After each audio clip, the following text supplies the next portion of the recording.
بسم الله الرحمن الرحيم. للأسف الشديد خسر الزمالك النهاردة من سموحة 1-0 في هدف غريب كده في الدقيقة 51. مش مشكلة، المشكلة مش في سموحة، المشكلة كانت عندنا احنا، لأنه المدير الفني والفريق واللعيبة واحنا كجمهور حقيقي مركزين في ماتش نهائي الكونفدرالية. وهتقول لي دي مش حجة ولا ده كلام يتقال من فريق المفروض انه كبير. هقول لك كلامك مظبوط وصح تماما جدا، ولكن خلينا نكون يعني صادقين مع نفسنا ونعرف انه الزمالك حاليا ما عندوش العمق والجودة في قيمته الكافيين انه هو ينافس على كل الاتجاهات وكل الاصعدة. يعني احنا ما عندناش التنوع والفرايتي ده. المهم انه اتمنى انه يكون ده درس، ونركز جدا في ماتش يوم 12 وماتش يوم 19. ان شاء الله ربنا يتوجنا بالكونفدرالية. بعدنا التاني سنة في الدوري ولكنه لسه ما خلصش، ما نقدرش نقول انه خلص. غيرنا بيقع والتاريخ شاهد على كده بدل المرة 1000 مرة. يا سيدي مش مشكلة، ولو دوري خسرته مش مشكلة، صدقني مش مشكلة.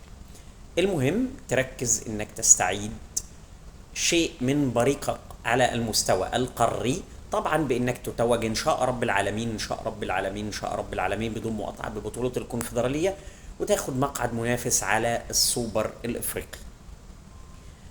ولكل حدث حديث بقى بعد نهاية ماتش يوم 19 ان شاء الله بتتويج الزمالك، لكل حدث حديث، لانه ساعتها هنشوف الدوري فيه ايه، وساعتها هنشوف الكاس الجديد فيه ايه، ونقدر نتحاسب مع الراجل على الموسم المحلي هو ماشي ازاي والدنيا هتبقى فيه ايه.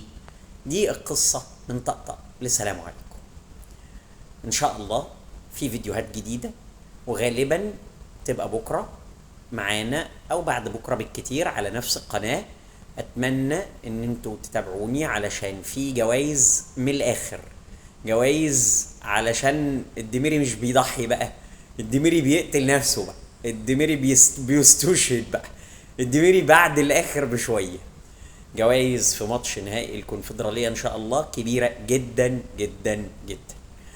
انتظر منكم الاشتراك في القناة، انتظر منكم لايك على الفيديو، انتظر منكم شوية شماتة في الكومنتات على خسارة الزمالك، وتصبحوا على ألف ومليون خير. معلش لشعب الزمالك طبعا، هارد لك، هم الأهم.